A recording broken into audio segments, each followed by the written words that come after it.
जितनी भी अम्मा लोग बैठी हैं, आपको संस्कार दो या ना दो, समझ में ना, ये जरूर संस्कार देना, क्योंकि हम जैन कुल में जन्म लिया है हमने।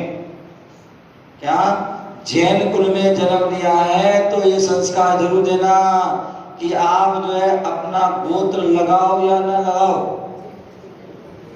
लेकिन जब भी नाम बोलो या जब भी नाम लिखो अधूरा नहीं लिखना।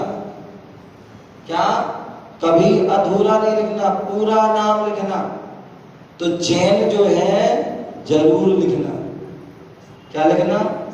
जैन शब्द जो है जरूर लिखना।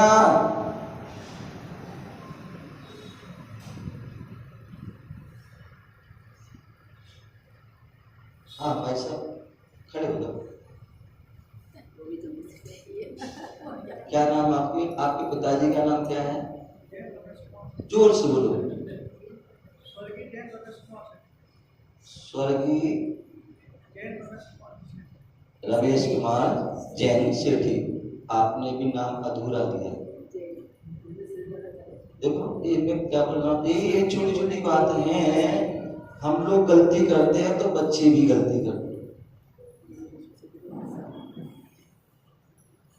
कभी भी जो है हम अपने से बड़ों का नाम लेते हैं।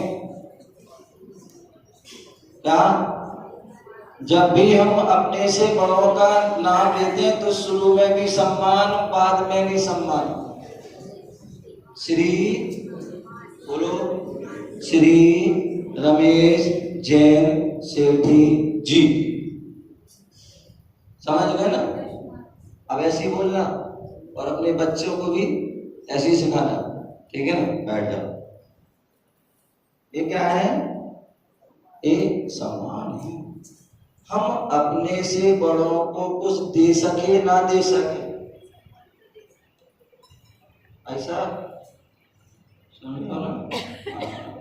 अपने से बड़ों को, अपने से पूज्य लोगों के लिए हम कुछ दे सके या ना दे सके, कम से कम तो सम्मान के दो शब्द तो दे दो। क्या सम्मान के दो शब्द दे दो, एक शुरू में सम्मान दे दो, एक बाद में। इतने में खुश हो जाएंगे। क्या हो जाएंगे? इतने में खुश हो जाएंगे और उन्हें तुमसे कुछ नहीं चाहिए। समझे ना? तुम्हें बता रहा था कि हम सभी यहाँ पर खाते गांव में विराजमान हैं। मुनि सुब्रत नाथ भगवान का मंत्र है। आज कितना बढ़िया जो दिन है, शनिवार का दिन है और आज मुनि सुब्रत भगवान के दर्शन, वो भी अश्चर्यकारी। हमारे भाई साहब रास्ते में बता रहे थे,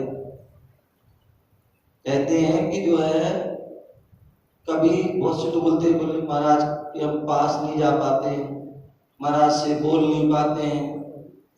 समझे ना? ध्यान रखिए, आपको महाराज के पास, मुनिराज के पास पहुंचना हो, मुनिराज से बोलना हो, मुनिराज के निकट पहुंचना हो, तो ध्यान रखिए तीन काम में जरूर उनके साथ रहिए। एक आहार में और एक विहार में और समझदार। ये खाते गांव वाले बड़े समझदार हैं, क्योंकि यहाँ जो है आप पूरा लाभ लेते हो। यहाँ पर जो है नेमावत इतने पास में है, और जहाँ पर आचार्य श्री विद्यासागर जी मिलार बहुत समय जिन्होंने साधना की, तपस्या की, और तपस्या का ही प्रभाव ये नेमावत जो क्षेत्र जो है विकसित हुआ, प्रकाश में आया। अंत तक पता ही नहीं था। मैं भी बहुत कम 25-30 साल से मैं नाम सुन रहा था, नेमावर नेमावर नेमावर नेमावर। सोचता था पता नहीं कब पहुंचूंगा, कब वह दर्शन के लाभ मिलेंगे।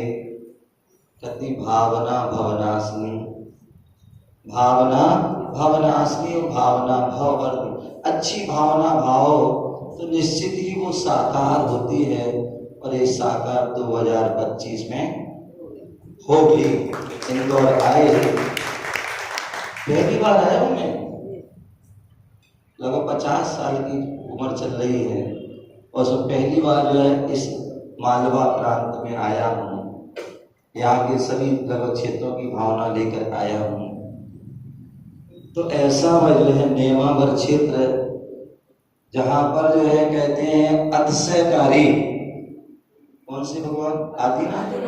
आदिनाथ बता रहे थे भैया कि 3 प्रतिमा जो है निकली और ये आपस में खातेगा और आष्टा और ये खरजा पता नहीं कहाँ कहाँ के लोग लड़ने लगे, नेमावर सब लड़ने लगे। अब कौन निर्णय करे है? तो कभी कभी जो है दिव्य निर्णय होता है और दिव्य निर्णय जो है अपने आप में सबको मान्य होता है, सबको मान्य होता है। अन्यथा यदि खाते भाव कहते हम अपनी ले जाएंगे तो वाह बड़े होशियार, तो हरदा वाले क्यों नहीं ले जाएंगे, नेमावर क्यों नहीं? तो उन्होंने कहा भाई कोई नहीं लड़ो। दिव्य निर्णय हुआ, बैलगाड़ी पे विराजमान कर दिया। भगवान जहां आपको जाना है वहीं आप जो है, और वही हुआ।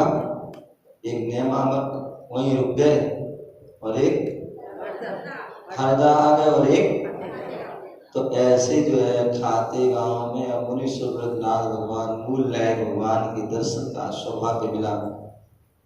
ये निश्चित ही जो है ये तीव्र पुण्य का ही प्रभाव होता है कि अतिशयकारी प्रतिमाओं के या जिन बिंबों के दर्शन मिलते हैं। अन्यथा ऐसे भी लोग होते हैं पूरा